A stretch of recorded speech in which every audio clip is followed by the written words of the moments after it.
চলো তাহলে শুরু করা যাক। আমরা আজকে যে চ্যাপ্টারটি নিয়ে এসেছি সেই চ্যাপ্টারটি ক্লাস 10-এর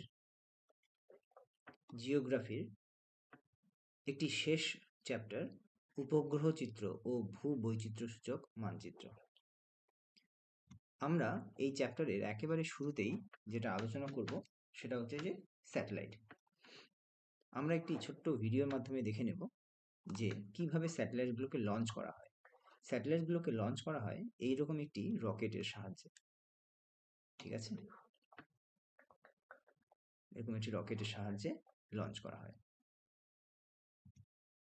এবারে দেখে নেওয়া যাক, প্রথমেই আমাদের যেটা জানতে হবে সেটা হচ্ছে উপগ্রহ চিত্র।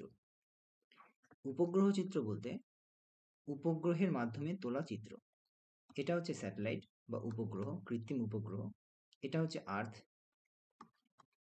এবং এই স্যাটেলাইটের সাহায্যে তরঙ্গ প্রেরণের মধ্য দিয়ে বা এর সাহায্যে আমরা ছবি তুলতে পারি। যেমন এটা একটা স্যাটেলাইট ইমেজ বা উপগ্রহ চিত্র। আমরা একটু গল্প দিয়ে শুরু করি।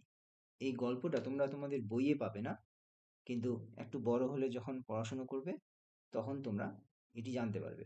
এখনই তোমাদের আগে জানিয়ে রাখি। দেখো, আমাদের ম্যাপ কবে তৈরি হয়েছে সে সম্পর্কে অনেক বিচার বিবেচনার প্রয়োজন রয়েছে। এই যে ছবিটা তোমরা দেখতে পাচ্ছ, হয়তো তোমরা কিছুই বুঝতে পারছো না। এটি দেখতে একটা খরগোশের মতো মনে হচ্ছে। এটি খরগোশের মুখ, এবং এটা দুটো পাতা, তোমরা বট পাতা বলতে পারো, সেই পাতার মতো দুটো পাতা মনে হচ্ছে। এটি মনে করা হয় যে একটি ওয়ার্ল্ডের প্রথম ছবি। এবারে দেখো, আমি এই ম্যাপটিকে একটু উল্টে দিলাম। এবারে দেখো, তোমরা কি বুঝতে পারছো? দেখো, দুটো বট পাতা আছে, এখানে খরগোশটিকে আমি উল্টে দিয়েছি। দেখে তোমরা কি কিছু আন্দাজ করতে পারছো? নিশ্চয়ই অনেকে আন্দাজ করতে পারছো। চলো একটু দেখে নেওয়া যাক। বৈদিক ভারতীয় সভ্যতা প্রাচীনতম জীবন্ত সভ্যতা, যদিও কেউ কেউ গ্রিকদের অনেক বৈজ্ঞানিক উদ্ভাবনের জন্য কৃতিত্ব দেন, কিন্তু বৈদিক ভারতীয় সভ্যতা গ্রিকদের হাজার হাজার বছর আগে অনেক বৈজ্ঞানিক আবিষ্কারে দক্ষতা অর্জন করেছিল। বহিরাগতদের একাধিক আক্রমণ এবং লুটপাটের কারণে ভারত বিশ্বে তার বৈজ্ঞানিক ও অর্থনৈতিক অবস্থানে পিছিয়ে পড়েছিল। আমরা এখানে যেটা আলোচনা করব সেটা হচ্ছে মহাভারতকে নিয়ে। বিশ্বে উল্লিখিত প্রথম মানচিত্র এটি। ঐতিহাসিক সংস্কৃত মহাকাব্য মহাভারত প্রায় 5000 বছর আগে মহারিষি বেদব্যাস লিখিত আকারে প্রকাশ করেছিলেন। বেদব্যাস হলেন বৈদিক সভ্যতার মহান অবদানকারী প্রথম ঋষিদের মধ্যে একজন। মহাভারতে বর্ণনা করা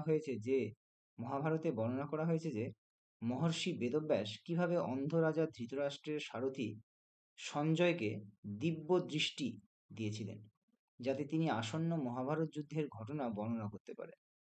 যুদ্ধের প্রশ্ন শুরু হওয়ার আগে মহারাজ ধৃতরাষ্ট্র সঞ্জয়কে মহাদ কাছ থেকে পৃথিবী কেমন দেখাচ্ছে তা বর্ণনা করতে বলেছিলেন। অর্থাৎ এখানে যে গল্পটির কথা বলা হয়েছে সেই গল্পটিকে একটু আমি যদি সংক্ষেপে বলি তোমাকে, যে বেদব্যাস, আমি একটু মুছে দিই জিনিসটাকে।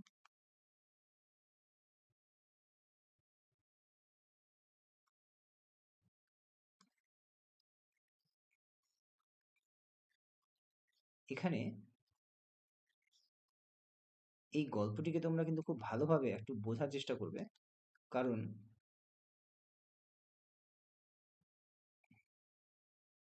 এখানে দেখো তোমরা যে বেদব্যাস যিনি ছিলেন, বেদব্যাস তিনি কি রচনা করেন না, আমাদের প্রথম সংস্কৃত মহাকাব্য সেটা হচ্ছে মহাভারত, প্রায় 5000 বছর আগে। ঠিক আছে, 5000 বছর আগে তিনি এটি রচনা করেন। এবারে এখানে মহর্ষি বেদব্যাস অন্ধ রাজা যে ছিল তার নাম হচ্ছে ধৃতরাষ্ট্র, এবং যে সারথি ছিল তার নাম ছিল সঞ্জয়। এই সঞ্জয় কি করে, এই ধৃতরাষ্ট্রকে পুরো গল্পটা শোনায়। কিসের গল্প? না, মহাভারতের যে যুদ্ধের ঘটনাটা সেটা। কেন? না, ধৃতরাষ্ট্র ছিল অন্ধ, রাজা ছিল অন্ধ। আর সঞ্জয় বাড়িতে বসে বসেও কিন্তু সমস্ত মহাভারতের যে যুদ্ধটা সেটা ও দেখতে পেত। তার দিব্য দৃষ্টি ছিল। ঠিক আছে? তখন যখন মহারাজা ধৃতরাষ্ট্র সঞ্জয়কে বলে, তাহলে যুদ্ধ শুরু হওয়ার আগে তুমি আমাকে কি করো না, পৃথিবীটাকে, মহাকাশ থেকে পৃথিবীকে কেমন দেখতে লাগছে সেটা বর্ণনা করতে বলেছিলেন। সেই সময় দেখো তখন সঞ্জয় কি করে না, ধৃতরাষ্ট্রকে মহাকাশ থেকে পৃথিবীটা দেখতে কেমন লাগছে সেটা বর্ণনা করে। আর সেই যে বর্ণনাটা, সেটাই কোথায় আছে দেখবে, তোমরা একটু দেখে রাখো। মহাভারত অমর পর্ব, অমর সংস্কৃত মহাকাব্য ভীষ্ম পর্বে আছে এটা। ঠিক আছে? এই ভীষ্ম পর্বের 6ষ্ঠ অধ্যায়ে আছে 15 ও 16 শ্লোকে পৃথিবীর বর্ণনা দেওয়া হয়েছে, যাকে সুদর্শন বলা হয়। ঠিক আছে? এখানে যে বর্ণনাটা দেওয়া হয়েছিল, পরবর্তীতে সেটি একজন ভারতীয় ঋষি রামানুজাচার্য, তিনি 1137 খ্রিস্টাব্দের মধ্যে তিনি এই মানচিত্রটি আঁকেন। অর্থাৎ সেই সময় যে পৃথিবীর বর্ণনা দেওয়া হয়েছিল সেটিকে তিনি এঁকে দেন। তিনি নিচে তিনি পাতা এবং একটি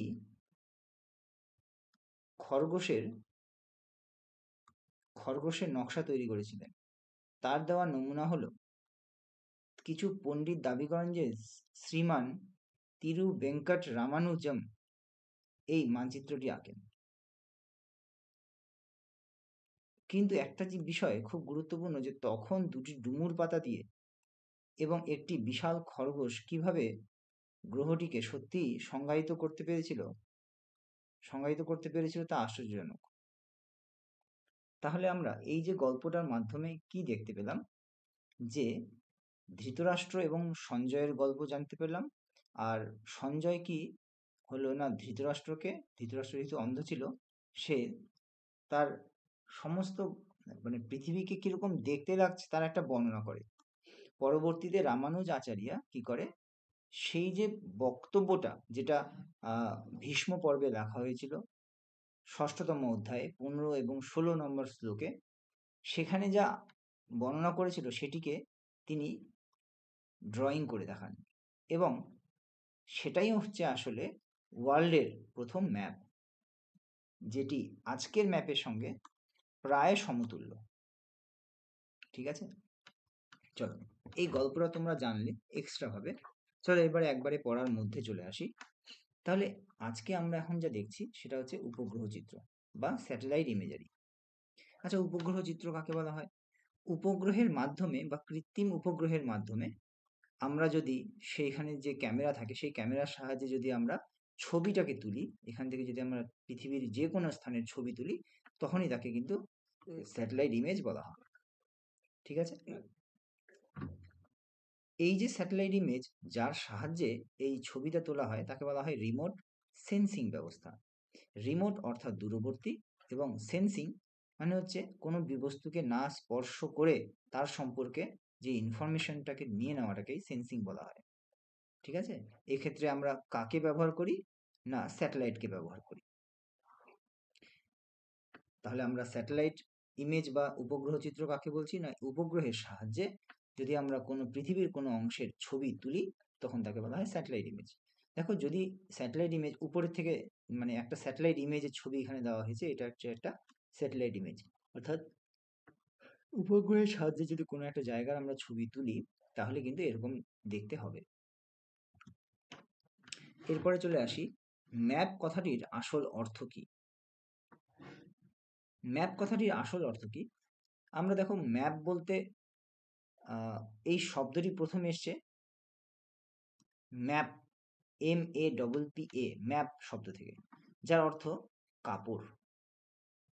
প্রাচীনকালে মানচিত্র চামড়া বা কাপড়ে অঙ্কন করা হতো বলে এই প্রকার নামকরণ করা হয়েছে। পৃথিবীর প্রাচীনতম মানচিত্র 2300 খ্রিস্টাব্দ পূর্বাব্দে ইরাকে পাওয়া যায়। আর টলেমি এই মানচিত্রটি তৈরি করেন, মনে করা হয় যেটা, সেটা টলেমি মানচিত্রটি অঙ্কন করেন। অর্থাৎ তাহলে ম্যাপের প্রতিশব্দ কি? ম্যাপের প্রতিশব্দ হচ্ছে মানচিত্র। এরপরে এই চ্যাপ্টারের আরেকটি ছোট অংশ, সেটি হচ্ছে দূর সংবেদন বা রিমোট সেন্সিং। তাহলে এটা এবারে জানবো, দেখি কি বলেছে না। দেখো, দূর সংবেদন বা রিমোট সেন্সিং বিষয়টি কি আসলে?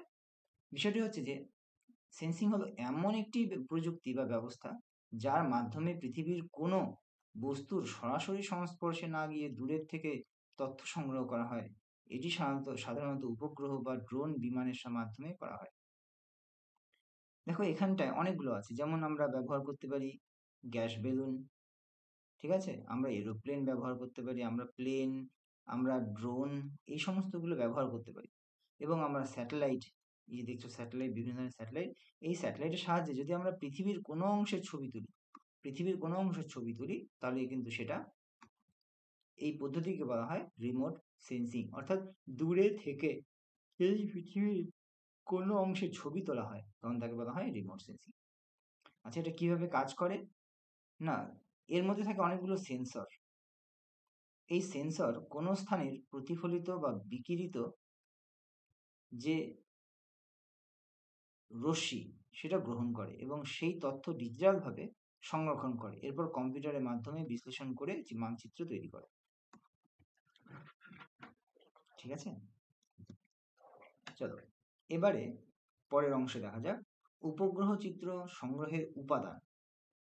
তাহলে উপগ্রহ চিত্র সংগ্রহ যে করা হয়, সেটা কি কি ভাবে করা হয় না, একটা হচ্ছে আর্টিফিশিয়াল বা কৃত্রিম স্যাটেলাইট এর সাহায্যে।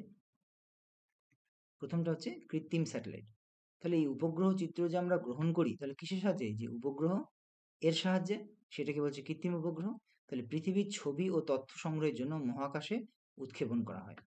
তাহলে এটা একটা উপাদান স্যাটেলাইট ইমেজের। নেক্সট যেটা হচ্ছে, সেটা হচ্ছে প্ল্যাটফর্ম। চিত্র ও তথ্য সংগ্রহের স্থান হচ্ছে তিন ধরনের। কি কি? একটা হচ্ছে ভূপৃষ্ঠের প্ল্যাটফর্ম বা গ্রাউন্ড প্ল্যাটফর্ম, একটা হচ্ছে এরিয়াল প্ল্যাটফর্ম, একটা হচ্ছে স্পেস প্ল্যাটফর্ম। একটা হচ্ছে গ্রাউন্ড প্ল্যাটফর্ম, একটা হচ্ছে এরিয়াল প্ল্যাটফর্ম, আর একটা হচ্ছে স্পেস প্ল্যাটফর্ম। ঠিক আছে,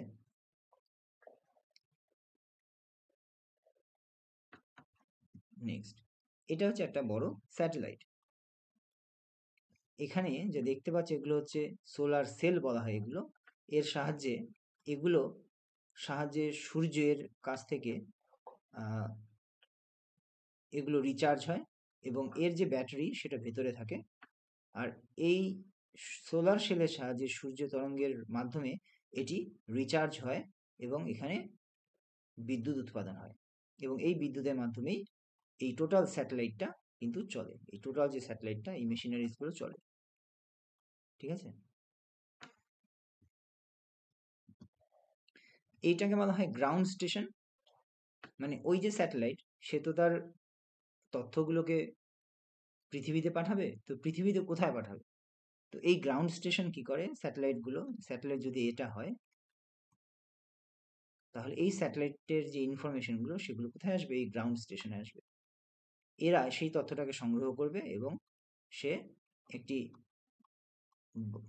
মানে অফিস, যেখানে এই তথ্যগুলোকে নিয়ে পরবর্তী প্রসেসিংগুলো করা হবে, সেখানে পাঠানো হবে।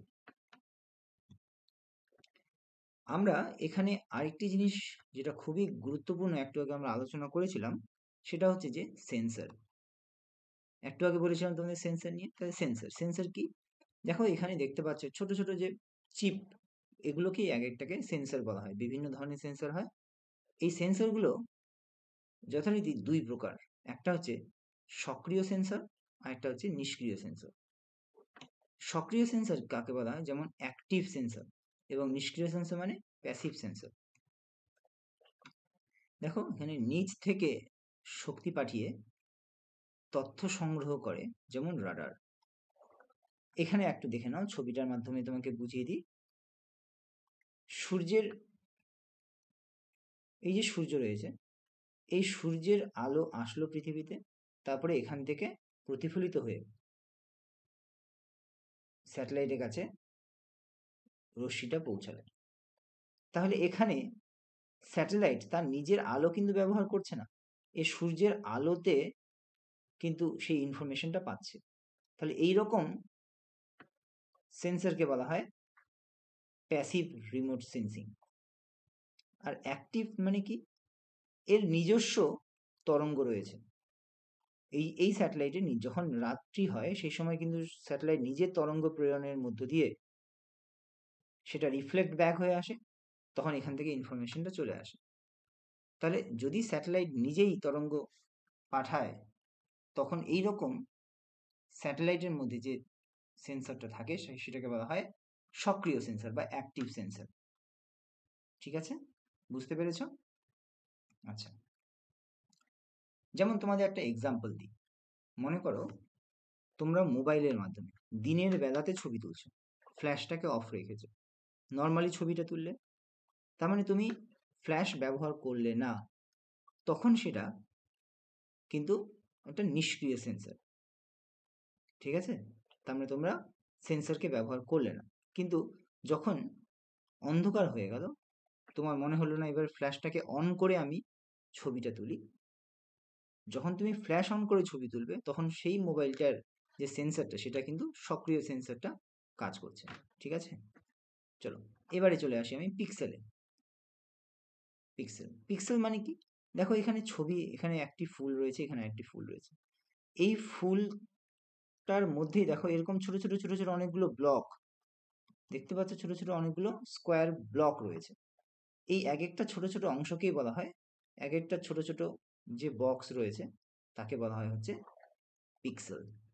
তাহলে এই পিক্সেল বা ছোট ছোট বক্স যে রয়েছে, পিক্সেলগুলো যত বেশি হবে ছবির কোয়ালিটি তত ভালো হবে, পিক্সেল যত কম হবে ছবির কোয়ালিটি কিন্তু ততই খারাপ হবে।